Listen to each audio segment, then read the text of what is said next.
Bismillahirrahmanirrahim. Assalamualaikum warahmatullahi wabarakatuh. So this is a very short video. Saya nak explain on satu contoh soalan yang saya ambil daripada past year on numerical descriptive measures. So given the following table, alright, give the frequency distribution of the number of orders received each day during the past 55 days at a mail order company in town A, and then dia bagi awak a frequency distribution consists of number of orders and number of days, and the question asks you to calculate the mean and standard deviation, draw a less than or give, from the or give estimate the third quartile and also the number of days, and last but not least, the question asks you to determine which town is more consistent. So, untuk menjawab soalan ini, okay, setiap kali awak dapat soalan numerical descriptive measures, dia bagi awak group data and dia minta awak calculate mean, standard deviation, median, mode, or give, and etc. I want you to copy back the original table. Kenapa saya kata this is a group data? Kalau you tengok dekat number of orders ini dalam bentuk class interval. So this is a group data. Yang keduanya, awak boleh notice dekat sini, the first class habis 7 hingga 9, the second class start daripada 10 hingga 12. So ada gap in between class, bermaksud boundary dia nanti awak kena kira akan ada 0.5, 0.5 and 0.5 dalam kes ini. Alright, so saya tunjuk awak macam mana nak jawab soalan ni. Okay, so setiap kali dapat soalan, please copy back the original table, this first two column. Lepas tu, tambahkan kolom untuk midpoint, tambah kolom untuk fx, tambah kolom untuk fx squared, and awak juga boleh tambah kolom untuk CF jika soalan minta awak calculate median ataupun Q1 and Q3 menggunakan formula. Jika tiada, then kolom untuk cumulative frequency itu is not necessary. Now, apa yang dimaksudkan dengan midpoint? Midpoint adalah titik tengah. Untuk first class 7 hingga 9, awak tambahkan lower limit dengan upper limit divide by 2. You dapat midpointnya 8. Apa maksud fx? Fx adalah frekuensi darab dengan midpoint. Fx squared adalah frekuensi darab dengan x squared. After you dah add all the columns and calculate, please add a row for your total. Calculate total untuk number of days, which is summation of f sama dengan n. Calculate summation of fx and summation of fx squared. Kenapa? Supaya apabila soalan suruh awak calculate mean dan standard deviation, awak boleh terus substitute masuk dalam your equation. Summation of fx terus ambil daripada table 878. And ini adalah total frekuensi 55. So jawapan untuk mean saya dapat 15.9636. Okay, dalam your calculation, please use 4 decimal places. Lepas tu baru kita approximate to the nearest number yang sesuai.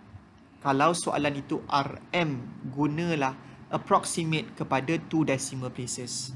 Kalau soalan tu discrete number, then boleh approximate to discrete number. So because dalam soalan ni 15.9636 is very close to 16, saya approximate number of orders to 16 orders. Biasanya approximation ini kita guna bila disuruh interpret.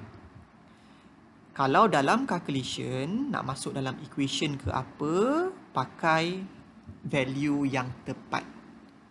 Okay, kalau disuruh masuk dalam formula Pearson coefficient of skewness, ambil value 4 decimal places ini, ambil nilai yang tepat.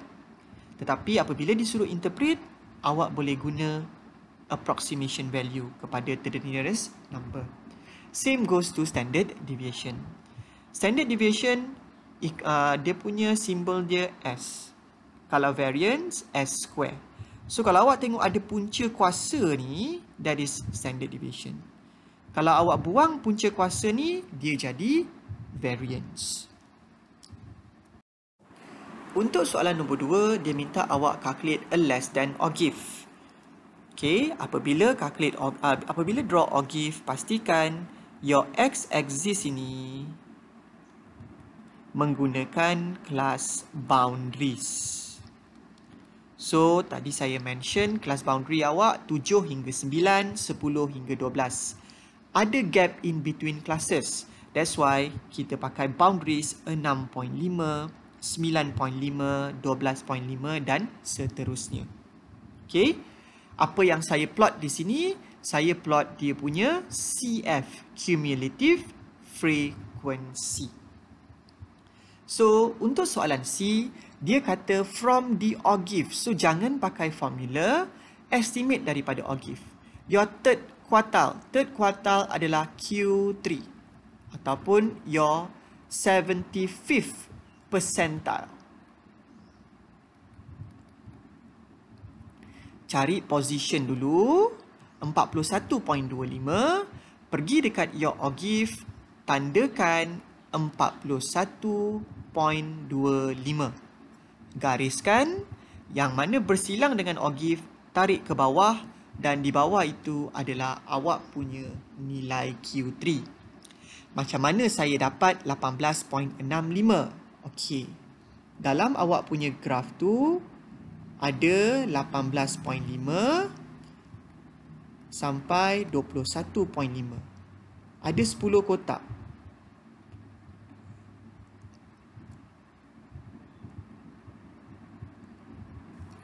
So, jarak di antara 18.5 hingga 21.5 adalah 3.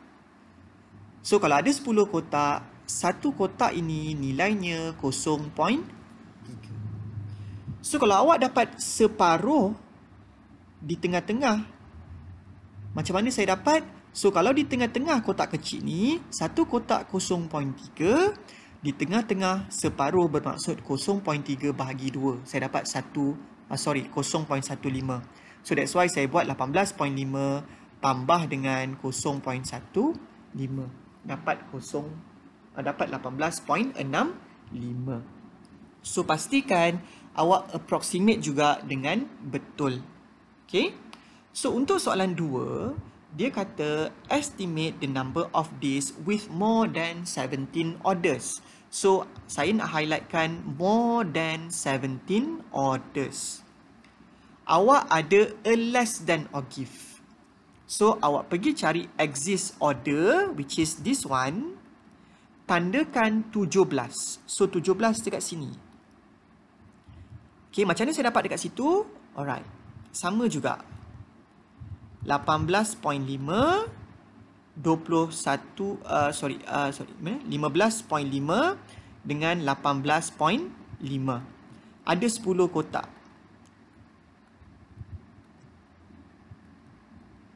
Okay. So, awak nak 17. Sini 18.5. Awak perlu 2.5 kotak lagi.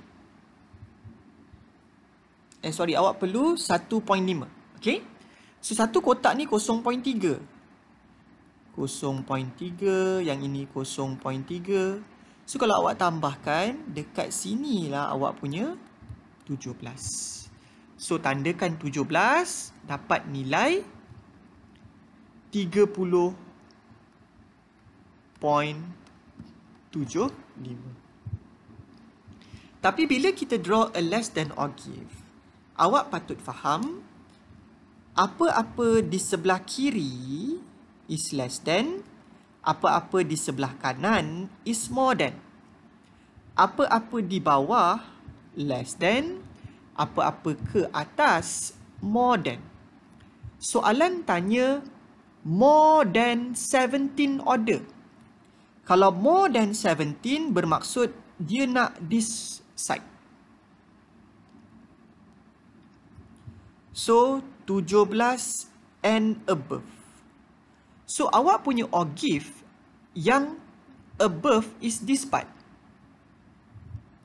Ini adalah 17 ke atas. So, macam mana kita nak cari nilai yang di atas ni? Macam tadi saya cakap, apa-apa di atas sini adalah more than. So, awak baca dekat sini 30.75. 30.75 ni adalah a less than. If you nak more than, nak bahagian yang atas ini, kena buat 55 tolak 30.75. Dapat 24.25 hari. That is more than. So, please alert. Soalan tanya less than ke more than. Okay, apa-apa ke atas more than, apa-apa ke bawah less than. Apa-apa ke kanan more than, apa-apa yang ke kiri less than. And last question, dia bagi awak town B. Okay, it is known that the mean and variance for number of order received each day during past 55 days at a meal in order in town B adalah 18.55 dengan 9. Okay, ini juga perlu perlu take note.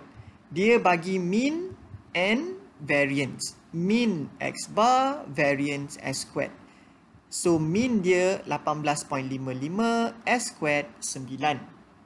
Setiap kali soalan suruh determine which town is more consistent, terus pakai CV. Cari CV untuk town A, cari CV untuk town B. Apa formula CV? CV adalah S bagi X bar darab 100%. So, untuk town A, tadi kita dah kira dalam soalan A, mean dia 3. Kita dah kira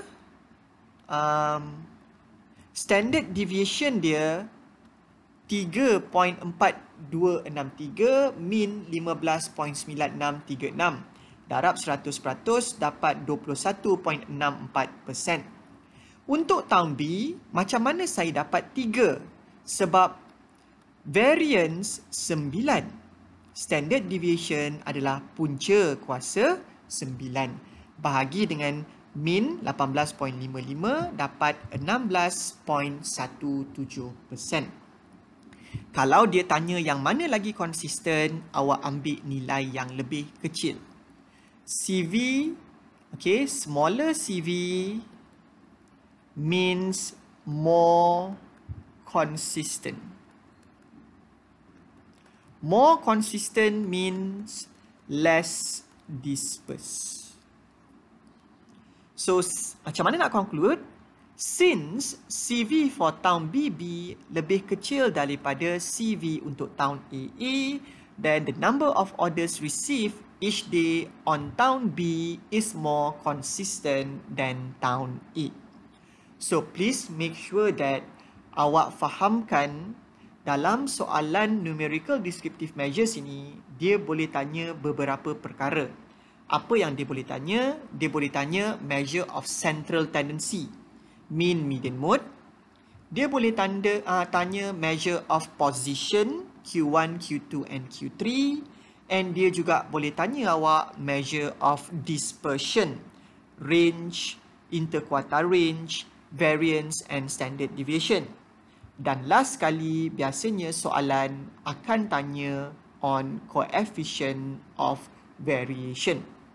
So, ada setengah soalan, dia tambah shape of distribution. So, untuk shape of distribution ini, awak boleh pakai 5 method. Sama ada awak boleh tengok daripada histogram, awak boleh tengok daripada your stem and leaf plots, awak boleh tengok the relationship between mean, median, mode, awak boleh draw a box and whisker plot, and last sekali awak boleh guna PCS, Pearson Coefficient of Skewness. So, bergantung kepada soalan, dia suruh you determine shape menggunakan method yang mana. Alright? So, saya harap awak faham this short video. Kalau ada apa nak tanya, boleh tanya saya. Thank you everyone and good luck for your coming assessment. Assalamualaikum.